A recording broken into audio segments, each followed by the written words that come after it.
If you're interested in a very cool under $1,000 pilot's watch, Orient is actually working with me to give one away to you guys. How do you win it? Well, you get 3 chances to win that watch, another Orient watch, and a Vero workhorse once my other channel, T3 Time to Drive, hits 10,000 subscribers. We just broke 8,000 subscribers, so if every person watching this right now hits subscribe on that channel, we will hit 10K like today. So please help me make it happen. I already promised you guys not only that giveaway, but once we hit 10,000, I will supercharge my Porsche 944, excuse me.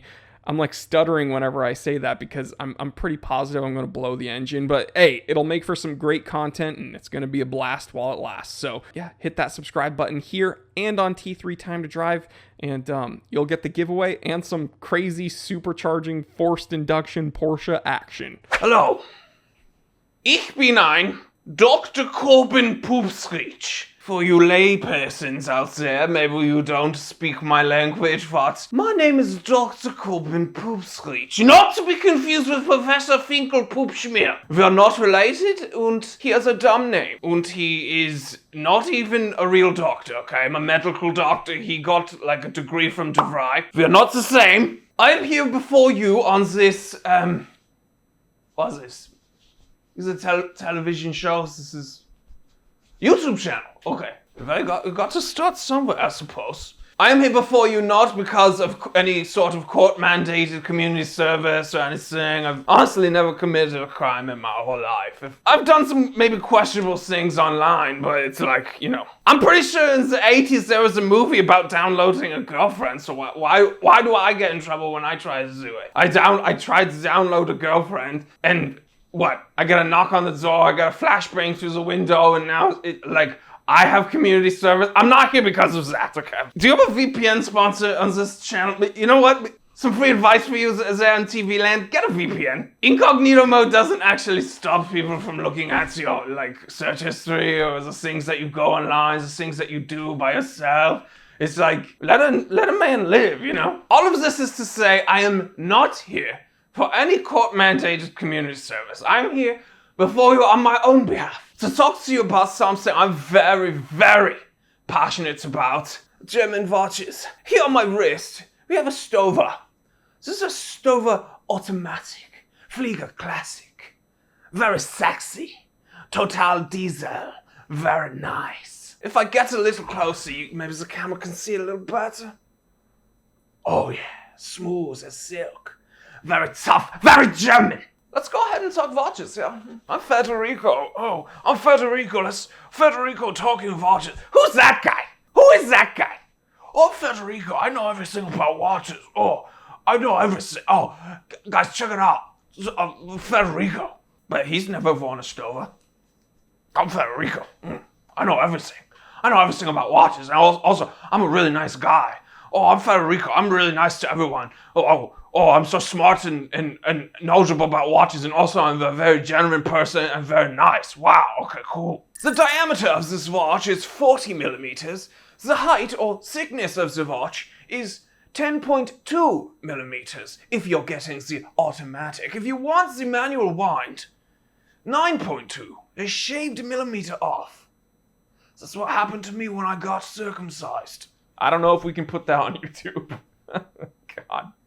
The crystal is sapphire front and back. The lug-to-lug is 48.6 millimeters. The weight of the watch is 70 grams. The case material stainless steel. The dial is matte black with white paint. Superluminova C3. The hands are temperature treated, perfectly blued. And here where it gets a little tricky. On the website it says it's listed as a Salita SW201 movement. But when you look at the case back on the rotor, it shows an ETA. Maybe the time teller will talk about that in a little bit. Now, if you want the manual wind, you're also going to get Salita, apparently. The SW2151, we shouldn't even talk, that's not the one we have today, so forget about it. And that is kind of all I'm legally obligated to talk about today, so if you'll excuse me, I'm going to pass it over to the time teller, and I'm going to go back to a very important experiment. Using a VPN. Don't want any more late night visitors from the alphabet boys. Have fun with that, Gato. I don't know what the fuck you're gonna do, but I'll pray for you. It is 12:04 p.m. Let's get down to business.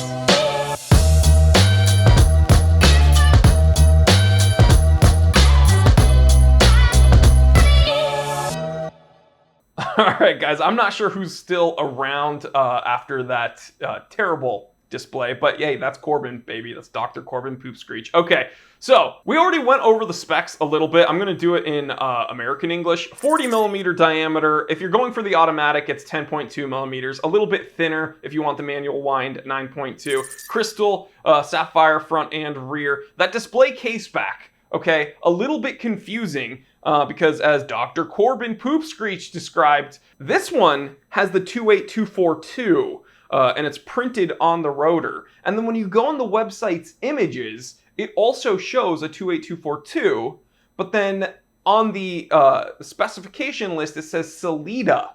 And here's the thing. A Salida SW201 and a ETA 28242, they're essentially the exact same movement. Okay, so that's not really a big deal. It's just for some people that might not know that, it could be confusing. So I hope, they clarify that in the future. 5 atmosphere water resistance rating, a 20 millimeter lug width, a 48.6 millimeter lug to lug, and true blue hands. So these are heat treated, they're not painted. And guys, I'm actually really pumped because this is the first time I've reviewed a Stowa, or a Stowa, however you want to pronounce it, here on the Time Teller channel. I've worn one before, I've held them, I've handled them. This is the first time I actually have one on camera, and I'm very excited about it because this is truly a proper Flieger, and it feels very good on the wrist. But it is a shame that it's taken me, like 5 years to get one on the channel. I've mentioned numerous times on the channel various Stowa watches that I've been interested in and that I'd love to add to the collection.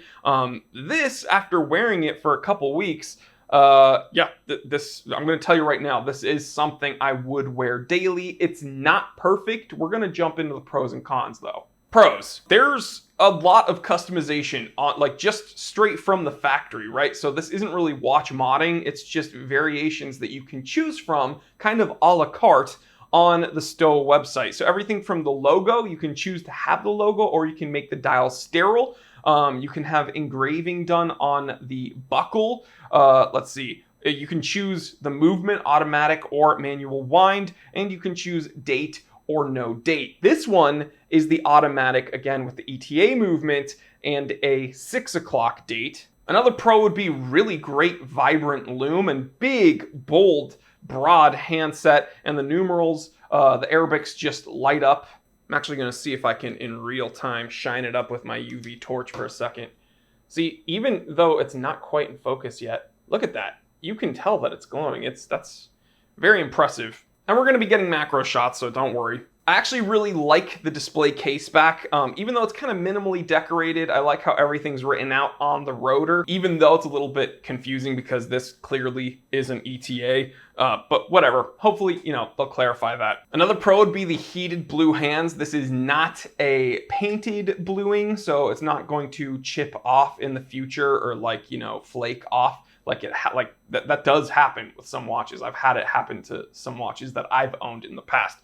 These are heat treated. And then another pro would be that this is the factory strap, and although it's well worn, it's showing very little sign of any actual damage. So the factory strap, I gotta say, this is a couple years old and worn almost every day by my best friend Patrick, the guy who actually convinced me to start the Time Teller channel. And I stole it from him when I was staying at his house in New England. But it's very durable, very comfortable. So good job on the factory leather, Stowa. Next to the cons, because again, this is almost perfect. The first con, give me drilled lugs. Just give me drilled lugs. It's not that big of a deal. Just give me drilled lugs. This doesn't have drilled lugs. And the only other con would be that this doesn't have a threaded crown. Now, I know people are going to say, they're going to jump down my throat. Oh, Time Teller, but this is a pilot's watch. So if you're a pilot wearing this watch and then you get wet, it means you've done something wrong, right? Wrong. Okay, the Big Crown Pro Pilot, I've said, is one of the best pilot's watches you can get. And this could be a very, very competent adversary, a rival to that watch. But because this one doesn't have a threaded crown and the Oris does, the Oris is probably going to be a better everyday one watch option. This is, I wouldn't say they neutered it by not giving it a threaded crown. It's just kind of a missed opportunity. All in all, after spending 2 weeks or so with this Stowa, I gotta say, it makes sense why people rave about this watchmaker. German watchmakers, Damasco, kind of an unsung hero. Zinn, although they are definitely climbing in price, it's not really a household name. Glashütte, they're definitely not known at all, really, and they're incredible. And Laco, Stowa, these watchmakers are very, very competent. I wouldn't say they're like looked down upon. I think most Asian watchmakers are looked down upon. At least Germany is, European, so it has a little bit more cachet, I think, amongst watch collectors. But still, German watch collectors, they, I don't know, they don't really pay attention to certain watchmakers, and Stowa, I feel like, is one of them. People that know about them rave about them, and now that I have it, it makes sense. It lays very flat on the wrist. It's incredibly comfortable. It's very, very legible, very visible. Everything feels solid. The crown, although it's not threaded, it's very nice to actuate. It's just an all-around very nice, simple Flieger, and I think it could be a competitor to the Oris if they gave it a threaded crown. Again, special thanks to my best friend Patrick for he lent it to me, guys. I didn't actually steal it from him, but I'm probably not going to give it back to him. So Patrick, kick rocks, buddy. All right, guys, I love you. Thanks for hanging out with me on this episode. Thanks for putting up with my stupid characters. Corbin, I guess special thanks to Dr. Corbin Poop Screech. I don't know what his deal is with Professor Finkel Poopschmear. I don't want to get in between that. All right, guys, love you. Stay happy, stay healthy, stay blessed. Please like, comment, and subscribe, and we'll catch you on the next one. I'm Jory Goodman, the Time Teller, and always remember, I didn't invent time. I just tell it.